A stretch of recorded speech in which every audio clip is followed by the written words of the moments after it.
Welcome to Beyond the Page, the official podcast of Choice, the magazine of professional coaching, where we bring you amazing insights and in-depth features you just won't find anywhere else.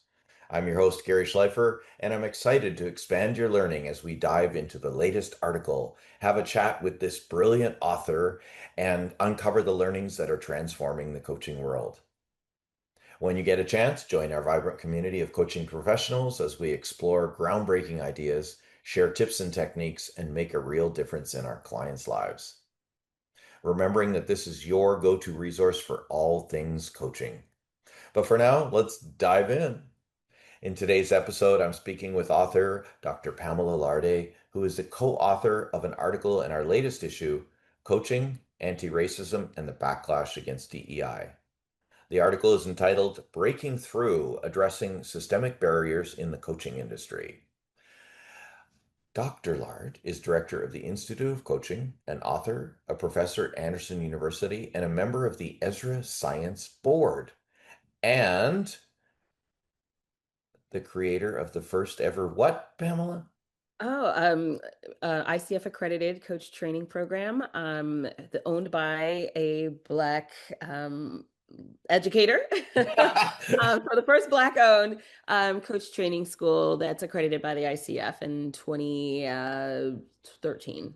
Wow, Yeah, congratulations. Well thank, done. thank Yeah, you. And yes. that is the Academy of Creative Coaching. I should say what it is, right? Oh, yeah, exactly. Well, Yes. and academyofcreativecoaching.com.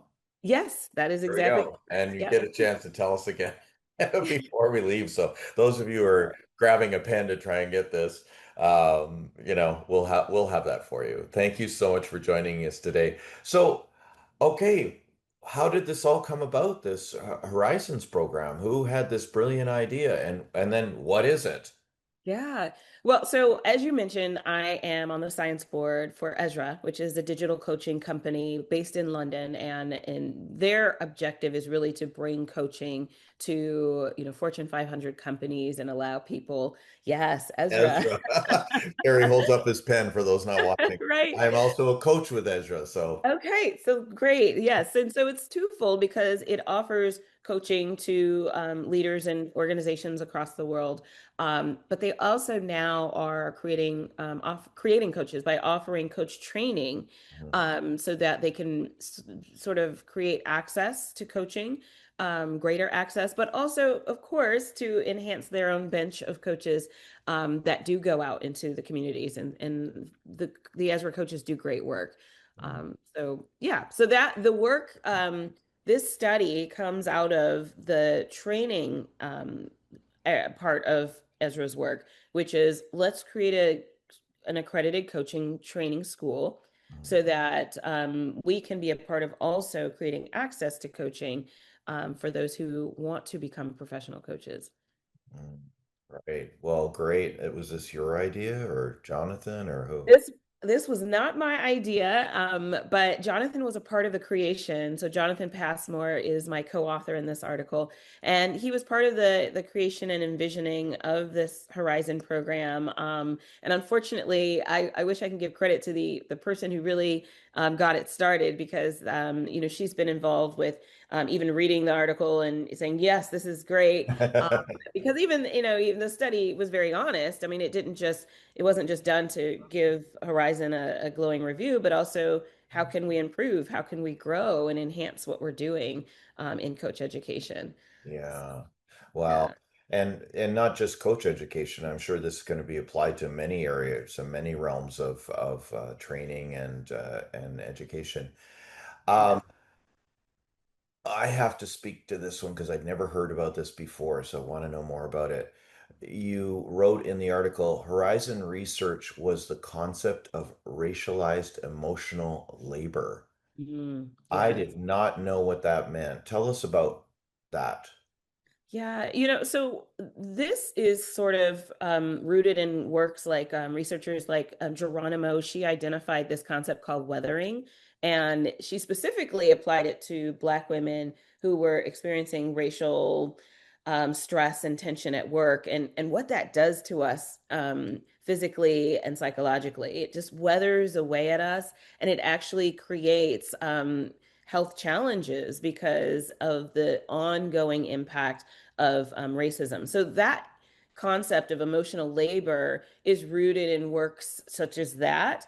And the emotional labor is sort of that subtle stress, tension, that load that we carry when we are one of the few in the room and perhaps something is said or there's a microaggression, whether it's intentional or not, because a lot of these things also come from implicit biases. We don't even realize some of the biases we carry.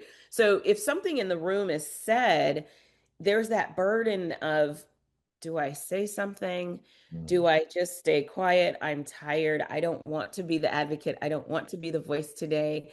But it often falls on our shoulders to be that person, Yeah. to educate the rest. And that's the emotional labor, because there is a lot of deep emotions associated, of course, with experiencing any of the isms, sexism, racism, and so forth.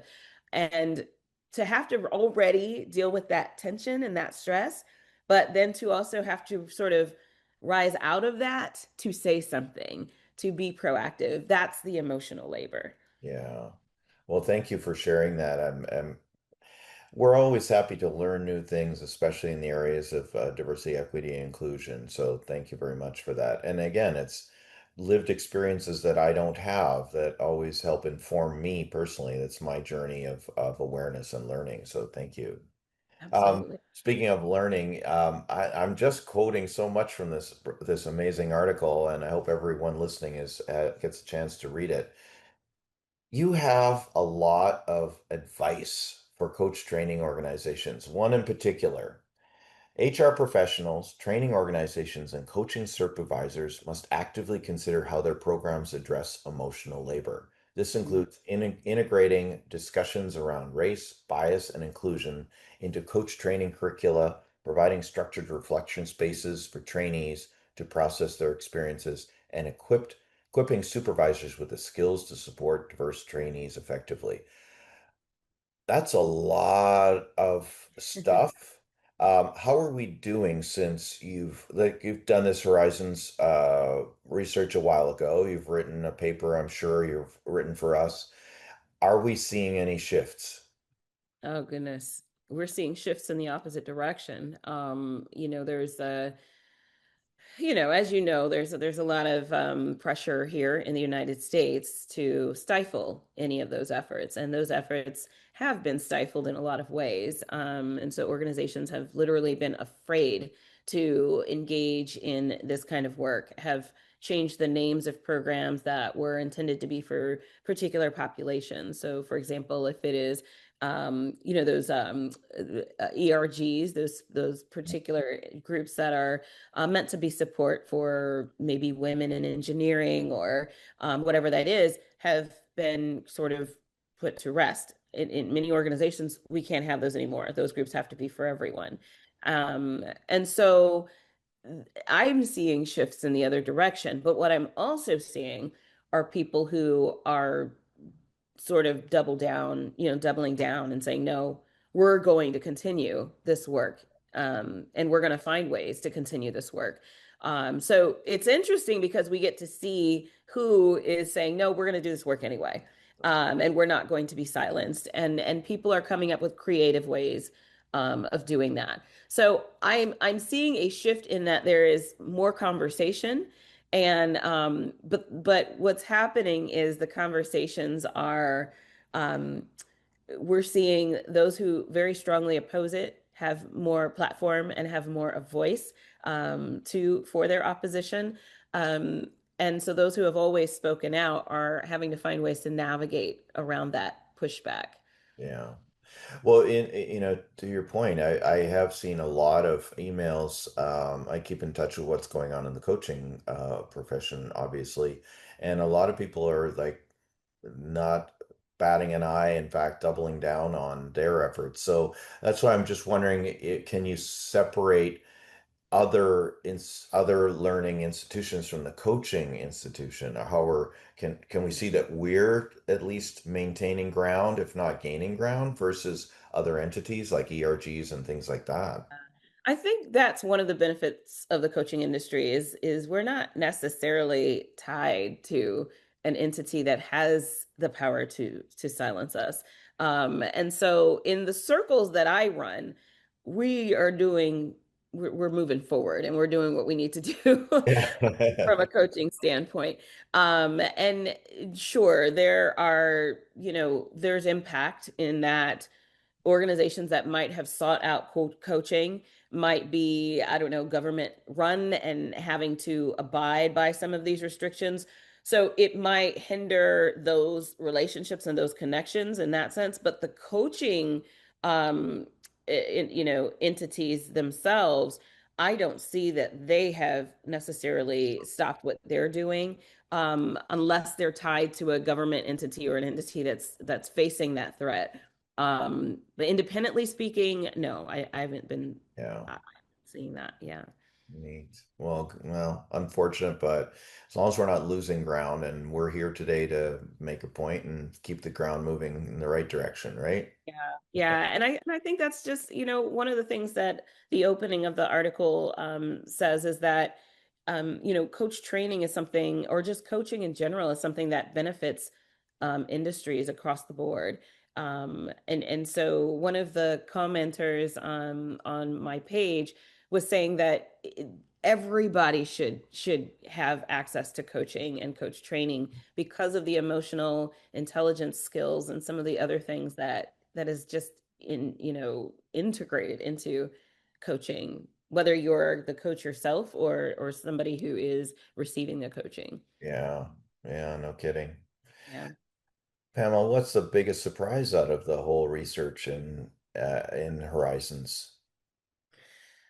I think the biggest surprise was how much more the students wanted diversity, equity, and inclusion concepts integrated into the curriculum, more from beginning to end. And I think when we first develop programs like this, we don't really know how much people want. We don't know what is too much. We don't know if it's, how it will be received. And so it was a pleasant surprise to me, that the participants were, we want more. We want more. Yeah. And so it's always a challenge. Like, okay, well, let's rework or build this curriculum, you know, more in a more robust way as it pertains to diversity. But Mhm. I love the challenge. I think it's a wonderful challenge to have. Yeah, no kidding. And pleasantly surprised is a great response. Yeah. It was the words that were coming out of, I was hoping that was the case because Yeah. it's like, it's needed. And what can Horizon, your program and other programs do to support trainees of color beyond just the curriculum? I really love, so we talk about mentoring programs a lot. One of the things I've learned as a professor, I learn a lot from my students and their dissertations and their research, I'll bet. is a concept called reverse mentoring. And so it's the idea of, we talk about, like, yeah, let's have mentors for coaches who have been seasoned in the field, and we've talked about coaches for coaches as well, but there is also value in mentoring. And so, what does that look like if we were to be intentional about creating mentoring for coaches? But the concept of reverse mentoring, I think, is powerful. And this is one of the things I learned from one of my students. And we might be able to even look at this from the lens of reverse coaching. But what reverse mentoring is for people who are newer in the field, who are actually mentoring people who are seasoned in the field. Mm, And this allows people who are seasoned to learn what are some of the new perspectives and the new trends, what matters mm, to this generation, and what can I learn from them. And so I think that it would be powerful to flip the way the relationship, the coaching relationship, the mentoring relationship between professionals in a way that also acknowledges the value of what young coaches bring to the table. And young doesn't necessarily mean age, as you know. I mean, we have people coming into the profession in their 50s and 60s. So yeah. No, well, thank you so much for doing all of that. Um, Key indicators. How I know that part of the work of Horizons is creating a space that's fully inclusive and psychologically safe, but How do you know if that's the case in other areas? Like, let's say people are looking for a coaching school or a training program. Yeah, I think it is evident in the values that the school espouses. They're not shy about values of inclusion, humanity. I think that's another really important keyword. Oh, Um, but just making sure that, we are valuing the whole person. That's a really important value for my own Academy of Creative Coaching, valuing the whole person. And sometimes when language gets scrutinized, um, being able to sort of read behind between lines, what's really important to the school. What does the diversity of their faculty look like? How is that represented?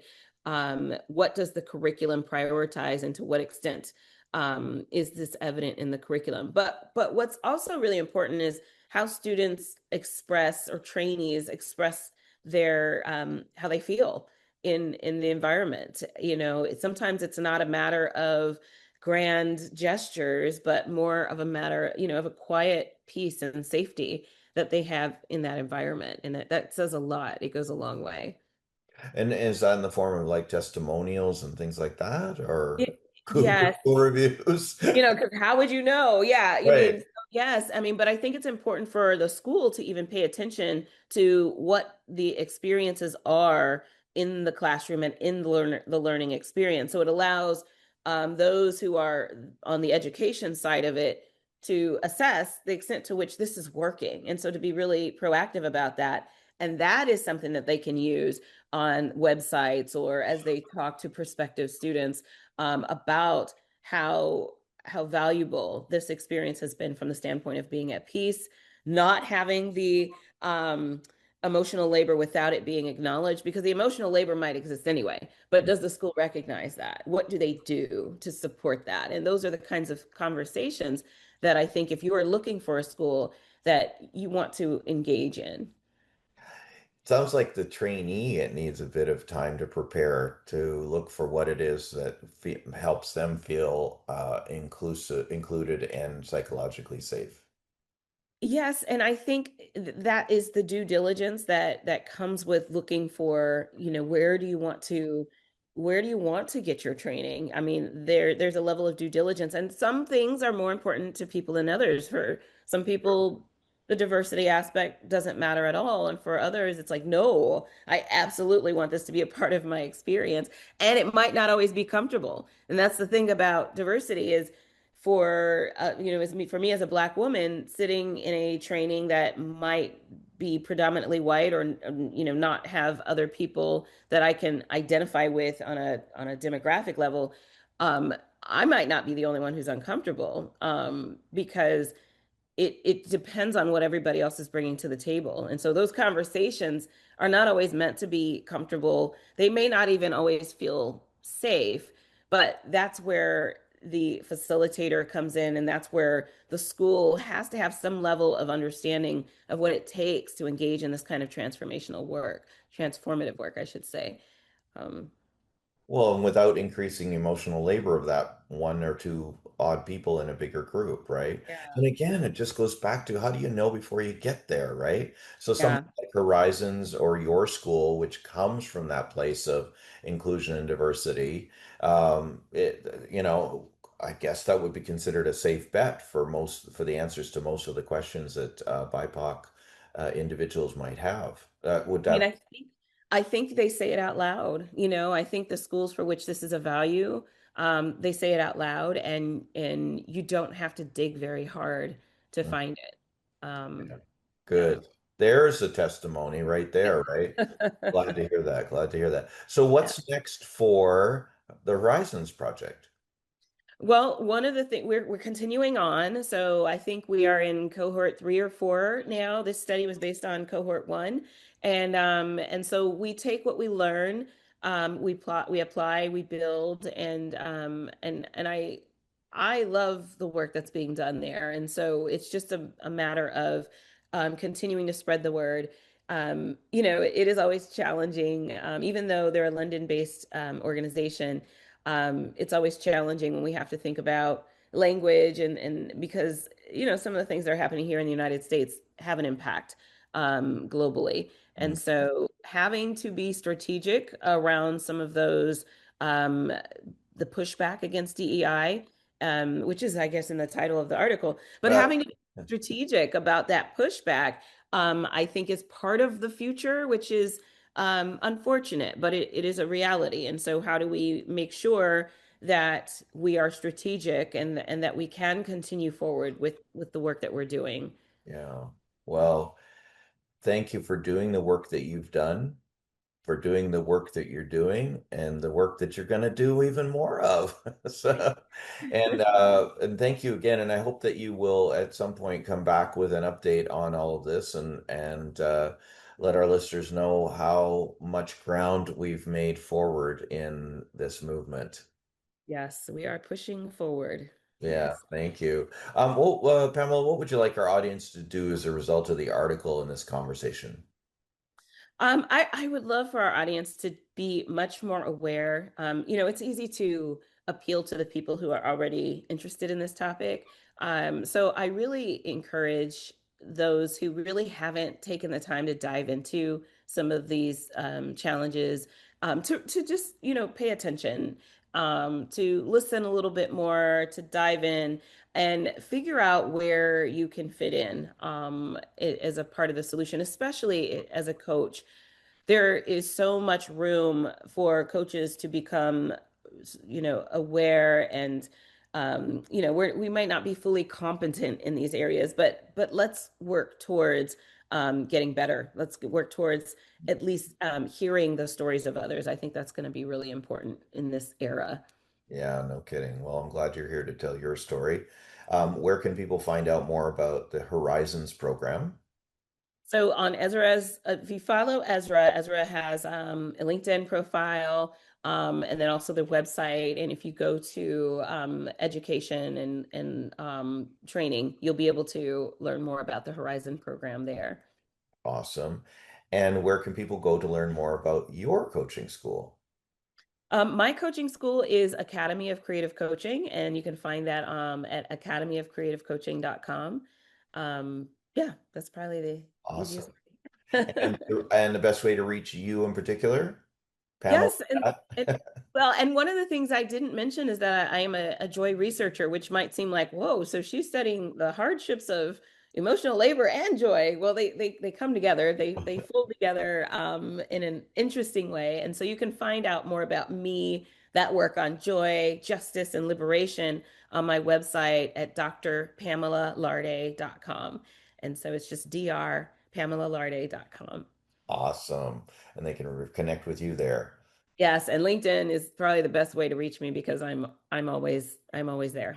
Always there. I'm not always there. I need to do a better job of that. I'm there at least My once a new week. favorite, my new favorite platform. I don't know what happened. Well, thank you again so much, Pamela, for your role in this and changing the world. Thank you. Oh, thank you for having me and for all that you do. That's it for this episode of Beyond the Page. For more episodes, subscribe via your favorite podcast app, most likely the one that brought you here. If you're watching this podcast and you are not a subscriber to Choice, you can get a free digital issue to check it out by scanning the QR code in the top right-hand corner right over my shoulder. And if you're listening, go to choice-online.com and click the Sign Up Now button. I'm Gary Schleifer. Enjoy the journey of mastery.